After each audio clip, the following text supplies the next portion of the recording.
राजधानी जयपुर में राजस्व सेवा परिषद समारोह आयोजित किया गया। शिप्रापत के दीप स्मृति सभागार में आयोजित राज्य स्तरीय समारोह में मुख्यमंत्री अशोक गहलोत ने शिरकत की। कार्यक्रम में राजस्व मंत्री रामलाल जाट, राजस्व मंडल अध्यक्ष राजेश्वर सिंह, आईएएस आनंद कुमार सहित प्रदेश भर के राजस्व से जुड़े कई आला अधिकारी मौजूद रहे। कार्यक्रम में राजस्व विभाग पदाधिकारियों ने मुख्यमंत्री अशोक गहलोत का अभिनंदन किया और बजट में की गई घोषणाओं पर आभार जताया। सम्मेलन में राजस्व मंडल से जुड़े पदाधिकारियों और पटवार संघ से जुड़े पदाधिकारियों तथा कर्मचारियों ने अपनी समस्याओं से मुख्यमंत्री अशोक गहलोत को अवगत करवाया।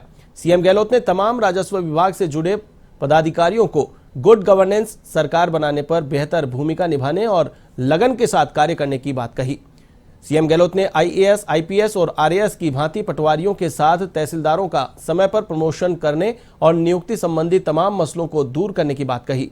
सीएम गहलोत ने सम्मेलन में राजस्व मंडल से जुड़े तमाम पदाधिकारियों और कर्मचारियों से विपक्ष की ओर से लगाए जा रहे आरोप प्रत्यारोप की अफवाहों पर ध्यान नहीं देने की अपील की। साथ ही सीएम गहलोत ने कहा कि विपक्ष गुटबाजी का दुष्प्रचार कर रहा है। ऐसे में इन बातों पर ध्यान नहीं देकर गुड गवर्नेंस बनाने में बेहतर कार्य कर अपना योगदान दे। सीएम गहलोत ने कहा कि प्रदेश कोरोना प्रबंधन में अव्वल रहा। वहीं सीएम ने विपक्ष सहित केंद्र सरकार पर भी इस दौरान जमकर निशाना साधा।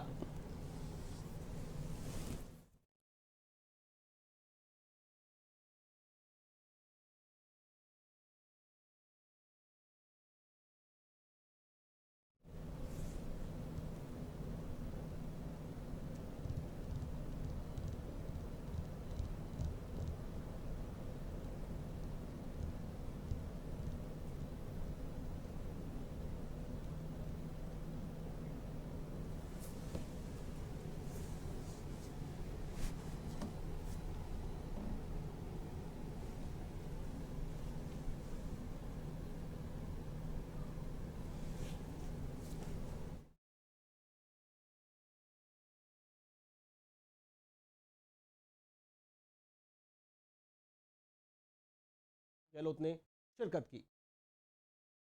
आपको बता दें कि मानसरोवर स्थित दीप स्मृति सभागार में समारोह का आयोजन किया गया, जिसमें मुख्यमंत्री अशोक गहलोत, राजस्व मंत्री रामलाल जाट आदि ने शिरकत की। इस दौरान राजस्व सेवा से जुड़े अधिकारियों, कर्मचारियों और पदाधिकारियों ने मुख्यमंत्री अशोक गहलोत का आभार व्यक्त किया। तो वहीं मुख्यमंत्री अशोक गहलोत ने भी सभी को गुड गवर्नेंस के लिए मन लगाकर काम करने की बात कही।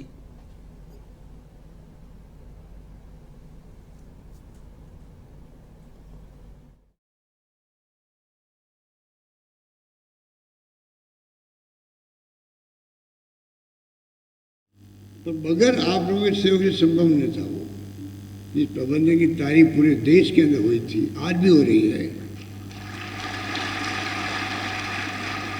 4 सूखे पड़ गए थे, 4 सूखे लगातार। 98 में मुख्यमंत्री बना, 4 सूखे लगातार पड़े, किसे कहते हैं। और उसके अंदर काम के बिना अनाज योजना, अटल बिहारी वाजपेयी जी आज दुनिया में नहीं, मैं कहना चाहूँगा उनका सहयोग रहा मेरे साथ में। मैं बहुत लकी हूँ इस मामले में कि मैं दिल्ली में इंदिरा गांधी जी के साथ में बन गया डिप्टी मिनिस्टर, फिर राजीव जी के साथ बन गया मैं रिसोर्स मिनिस्टर, नरसिम्हा के साथ बन गया मैं टेक्सटाइल मिनिस्टर। तो ये तमाम मेरे सम्मान भी करते थे। यशवंत सिन्हा हो वित्त मंत्री, चाहे वाजपेयी जी हो, जो मैंने मांगा मुझे दिया। 32 लाख मेट्रिक टन अनाज दे, और गांव गांव में घर घर में इतना अनाज पहुंच गया। अभी रामलाल जी ठीक कह रहे थे और आपने भी ठीक कहा, जो जमाना होता है खेत में उससे ज़्यादा अनाज इकट्ठा हो गया घरों के अंदर। लोगों ने अपनी बेटी को शादी कर दी उस गेहूँ से। आज मैं गांव में जाता हूँ, आदिवासियों के पे मैं बोलता हूँ तो लोग बहुत खुश होते हैं, क्योंकि वो माहौल ऐसा था और इतनी शानदार प्रबंधन किया। टाइम पे पेमेंट, एक एक कर्मचारी की मैंने ड्यूटी लगाई थी उस वक्त मैंने कहा, जब वसुंधरा जी ने कहा कि अशोक गहलोत तो भीख मांगता फिर रहा दिल्ली के अंदर, गेहूँ की भीख मांगता फिर रहा। तो मैंने कहा, मेरे वसुंधरा जी घर होगा अगर भीख मांगने से मेरे जनता की भूख मिटती हो तो।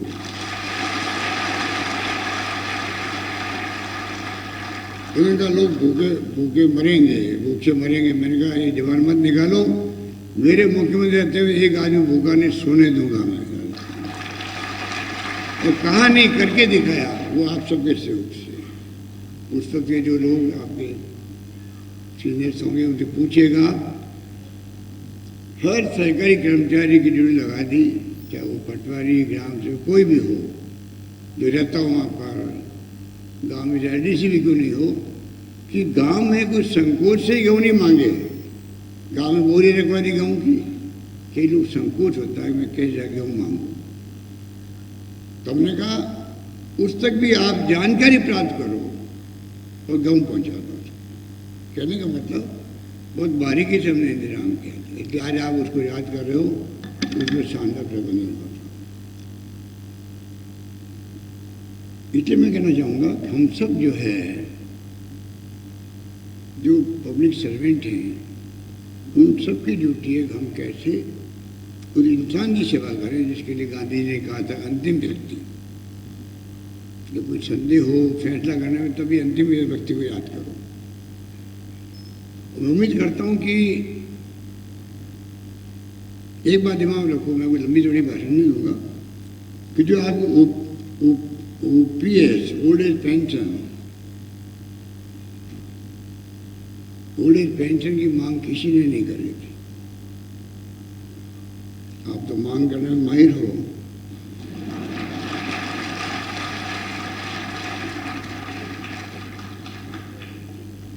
पर OPS ओल्ड पेंशन स्कीम की मांग किसी ने नहीं करी थी।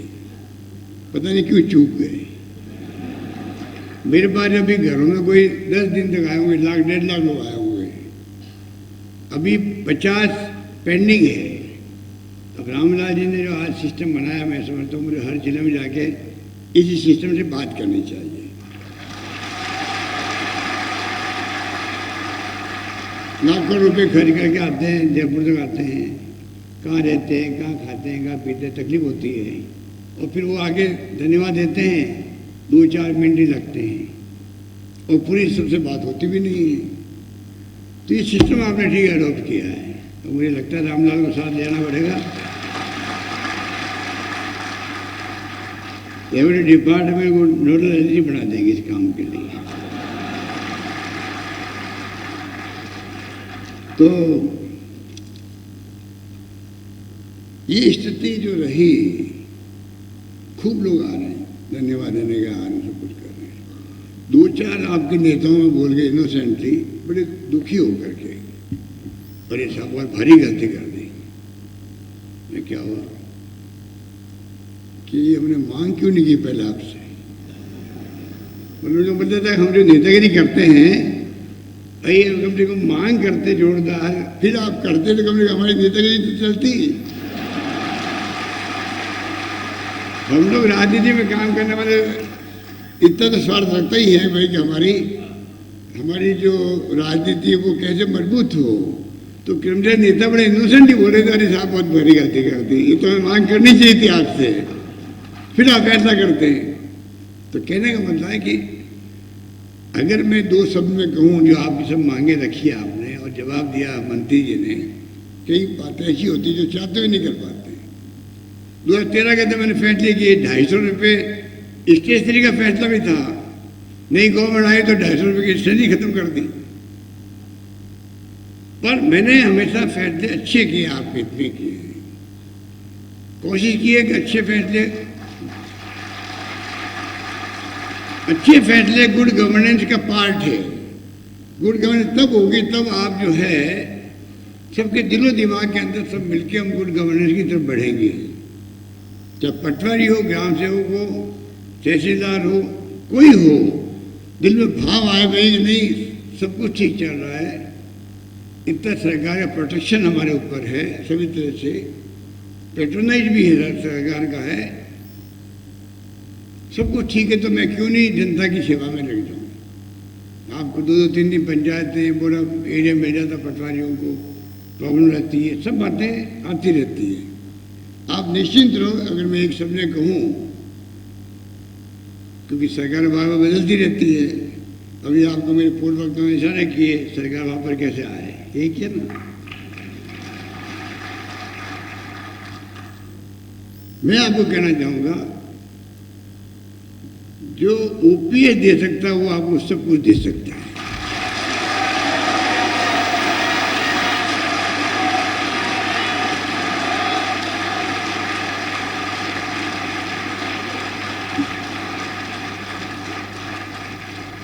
ये बात जुदा है कि कई बार फाइनेंस डिपार्टमेंट, उसकी मजबूरी है, उसके इक्वल रैंक वाले कर्मचारी अधिकारी, कई बातें होती हैं। पर आप निश्चित रहें, जो नेताओं ने आपके अभी अपनी अपनी बात कही, आपके अध्यक्षों ने, उस समय बहुत प्रभावित हुआ। उनको बहुत गहराई से आपकी समस्याओं की जानकारी है।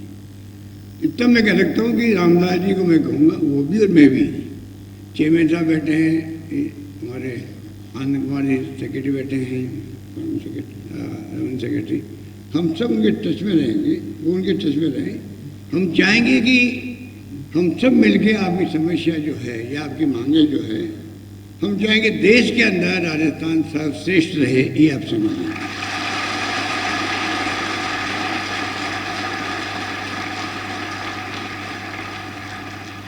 आप चाहेंगे तो आपकी टीमें भेज देंगे राज्यों के अंदर टूर करने के लिए, स्टडी करके आओ किस राज्य में क्या अच्छा नवाचार हुआ है।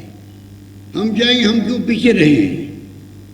हम चाहेंगे जो देश में नवाचार हो रहा किसी भी राज्य में, उससे बढ़ के हम आगे बढ़ सकते हैं क्या, ये आप निश्चिंत रहो। इस रूप में आने वाले वक्त में भी हम चाहेंगे कि राजस्थान में सरकार ऐसी चले जो गुड गवर्नेंस की जो बात खाली कहने के लिए नहीं हो, मतलब की भी हो, प्रैक्टिकल भी हो। अगर मैं बार बार कह रहा हूँ 22 साल 24 साल से, जब मैं पहली बार मुख्यमंत्री बना 98 के अंदर,